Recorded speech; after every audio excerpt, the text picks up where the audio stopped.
പ്രിയപ്പെട്ട കൂട്ടുകാരെ, പുതിയൊരു വീഡിയോയിലേക്ക് എല്ലാവർക്കും സ്വാഗതം. ബൈബിൾ വായന, ബൈബിൾ റീഡിംഗ്. അപ്പസ്തോല പ്രവർത്തനങ്ങൾ, അധ്യായം 1:4/2025. അപ്പസ്തോല പ്രവർത്തനങ്ങൾ 1-ാം അധ്യായമാണ് ഇന്ന് വായിക്കുന്നത്.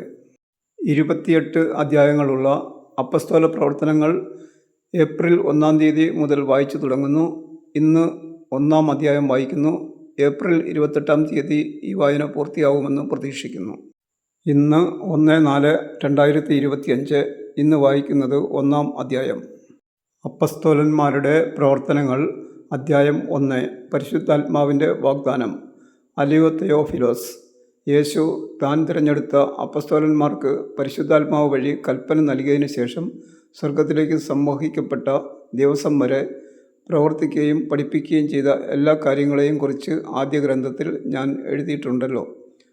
പീഡാനുഭവത്തിന് ശേഷം 40 ദിവസത്തേക്ക് യേശു അവരുടെ ഇടയിൽ പ്രത്യക്ഷനായി ദൈവരാജ്യത്തെക്കുറിച്ച് പഠിപ്പിച്ചു. അങ്ങനെ അവൻ അവർക്ക് വേണ്ടത്ര തെളിവുകൾ നൽകിക്കൊണ്ട് ജീവിക്കുന്നവനായി പ്രത്യക്ഷപ്പെട്ടു. അവൻ അവരോടൊപ്പം ഭക്ഷണത്തിനിരിക്കുമ്പോൾ കൽപ്പിച്ചു, നിങ്ങൾ ജെറുസലേം വിട്ടു പോകരുത്. എന്നിൽ നിന്ന് നിങ്ങൾ കേട്ട പിതാവിൻ്റെ വാഗ്ദാനം കാത്തിരിക്കുവിൻ. എന്തെന്നാൽ യോഹന്നാൻ വെള്ളം കൊണ്ട് സ്നാനം നൽകി, നിങ്ങളാകട്ടെ ഏറെ താമസിയാതെ പരിശുദ്ധാത്മാവിനാൽ സ്നാനം ഏൽക്കും. യേശുവിൻ്റെ സ്വർഗാരോഹണം.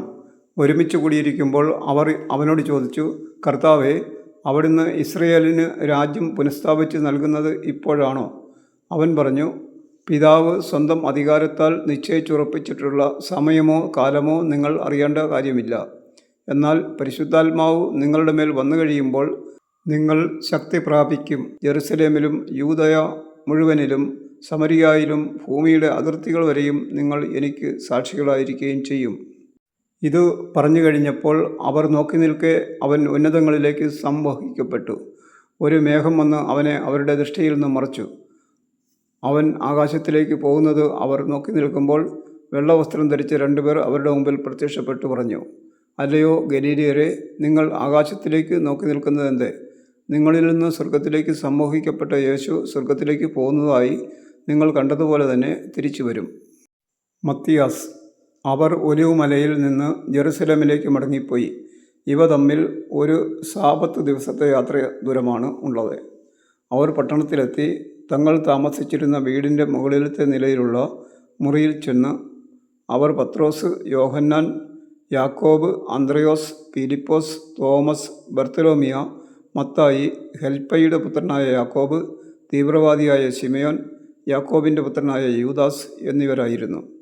ഇവർ ഏക മനസ്സോടെ യേശുവിൻ്റെ അമ്മയായ മറിയത്തോടും മറ്റ് സ്ത്രീകളോടും അവൻ്റെ സഹോദരരോടുമൊപ്പം പ്രാർത്ഥനയിൽ മുഴുകിയിരുന്നു.